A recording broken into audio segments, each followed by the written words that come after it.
Hello. I hope you guys are doing well. I am doing well. If it sounds a little echoey in here, it's because I moved a lot of stuff out of my house already, so it's like a cave in here. So I'm gonna try to get a little closer to the computer so it doesn't sound quite as echoey. So last night we talked about listening with an open heart. And I think that's appropriate, especially now with all the stuff going on with this coronavirus thing, and people are trying to stock up on food and supplies and things like that. And people get a little crazy when there's when there's a state of emergency. So um, be open to listening to other people's issues or whatever. I mean, I'm not saying stand there and listen to them complain. That's not, not what I'm saying at all. But to keep an open heart and an open mind when you're talking to others and be empathetic of their situation, regardless of whether it's also yours. Um, so and one of the last things that it talked about was believe in the impossible and know that all people can change. So tonight, the topic is also appropriate because I was just thinking about this today. Um, your past has brought you to your present. All right, so I'm reading this book, Breaking the Habit of Being Yourself by Dr. Joe Dispenza. You can probably look it up on Amazon or whatever. And one of the things that he is always talking about is kind of disconnecting from habits that you formed in your former life that's holding you back from living in your present. People do that. And I'm going to read the quote, the anecdote, but I just wanted to give you that little tidbit about Dr. Joe. But I think this is really appropriate to that. Here we go. All right. Make peace with your past. It showed you who you are. Every experience you had before this moment created the beauty that is you. Accept that. Love yourself for all that you've become. But don't ever forget who you once were. Our most powerful lessons are garnered from our most difficult struggles. Now, this brings about several things because I'm into all these books and speakers and all this kind of stuff. So I hear a lot of what they are talking about in this quote. So first of all, make peace with your past, and that's what I was talking about with Dr. Joe. Um, make peace with your past, but don't live in your past. Some people will bring up something that happened 20 years ago and they're still mad about it, or they're still reacting to it years and years later. Now, it's part of what your brain does because your brain's kind of like a computer, right? Um, and you file away things until you need them or until you want them. And it's just like when you remember your past, it's like a little movie. Oh, I remember that movie. Oh, I was a kid and I fell off my bike and I skinned my knee, and all of that. But those are your memories, and your muscle memory sometimes affects what you do in your present, and whether good or bad. And so they said, make peace with your past. It showed you who you are. Sometimes, even though your past may have shown you who you are, you still kind of not there yet. I'm 59 years old, so being present with my past is one of those things that I'm just in the last, I would say the last 5 years, 10, maybe 10 years actually, learning how to deal with some of the things that happened in my past and not dwell on it and make it part of my present, if you know what I mean. Um, Every experience you've had before this moment created the beauty that is you. You are beautiful. Think of yourself as this wonderful human being, um, because all of your experiences taught you something. And I think we talked about this before in one of the other topics. Every experience teaches you something. Sometimes you're not quite sure what that something is until later, like me. Um, as I get older and I start looking back at things I did as a younger person, I can kind of distance myself from it versus reliving it, because there's a difference. When you relive it, you let it affect what you do in the future or in the present. But when you distance yourself from it and look at it from afar, you learn better lessons. That's my opinion. Um, accept yourself and love yourself. And I know we've talked about this multiple times. You cannot love anybody else until you love yourself. A lot of people's relationships fail for various reasons, or they think it's various reasons. But I think a lot of times people's relationships fail because they're not comfortable with themselves yet. And so they're in a relationship hoping that this love that they feel for this other person is going to make them feel happier, feel better about themselves, whatever. And sometimes it does. I mean, it does for a little while. But then after a while, after, the newness wears off, you start going back to that person that really hasn't come into a completely loving relationship with themselves. You have to accept yourself for what you've become. Whatever that is, wherever you are in your journey of life, then you just accept yourself. That's what I'm doing every day. I'm making sure that I think about, what do I say to myself? What kind of phrases do I say? Like if I drop something, I used to say, "Oh my God, you're so stupid," right? I can just say, "Oh, that was so crazy. I don't even know what happened. That was so crazy." Instead of "you're so crazy" or "you're so stupid," it was, that event was crazy, or that event was stupid, whatever it was. So sometimes it's just changing one little word that makes something a little bit more positive. But as it says, don't forget who you once were.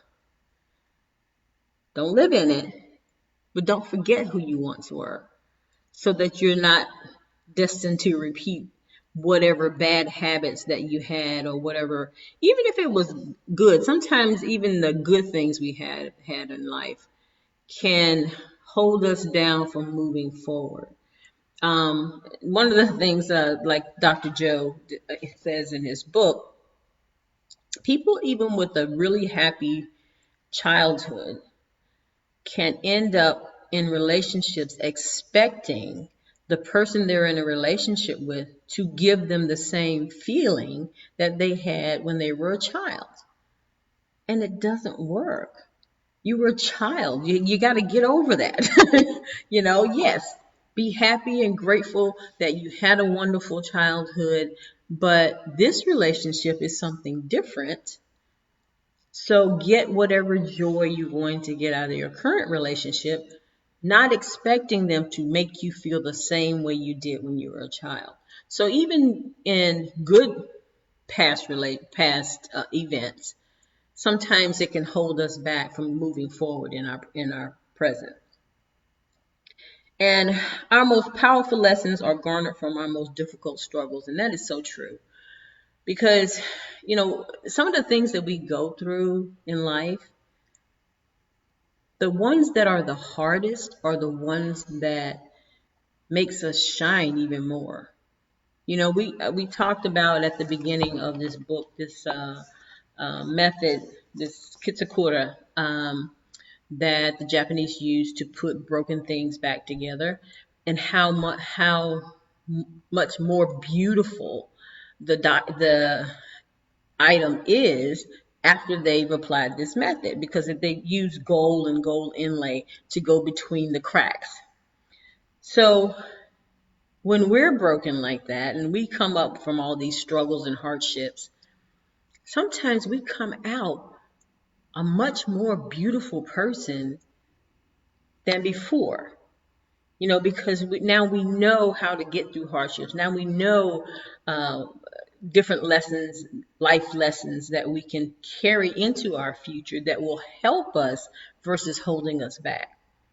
And those types of things, and I was there's a lot to me as far as past and past relationships and past events in my life that have taught me a lot of things. Of course, when I was going through them, I didn't see it that way because it was a struggle. It was a challenge at that time. But now, over the last few years, uh, I've come to realize that, man, I'm strong. Sometimes if you look at your life and you look at some of the things you've gone through, and then really look at the person that you are and know that, oh man, I just keep getting up. I might stay down for a little bit, but I keep getting up. That means you're a really strong person. And you have that integrity and that drive to just really keep getting up. And sometimes, you get up and you run and then you have to backpedal. And then you run and then you have to backpedal. And you run and you have to backpedal. And, it happens to pretty much everybody. It may not look like it, like we're on Facebook. Everybody's going to put their best foot forward on Facebook, right? They're not going to advertise their downfalls. And so when you're looking at other people's lives and you're going, oh man, they just got it so easy. You don't know. You don't know what struggles they've been through. Maybe what they're doing is showing you that person they've become after their struggle. They don't show you the struggle, but they show you the person they've become after the struggle. And I think if we start looking at things like that, people's past, it's just that. It's their past. But if we remember our past, mistakes and all, but forgive ourselves for whatever mistakes we made and love ourselves in spite of it, or even because of it, then I think we'll be happier and more fulfilled people. And that's the way I'm feeling these days. Is I'm happier and more fulfilled because of my struggles and trials and tribulations of my past versus in spite of them. Because I don't think some of the lessons that I've learned about myself, I wouldn't have learned them otherwise. And I think if we really start looking at our lives like that,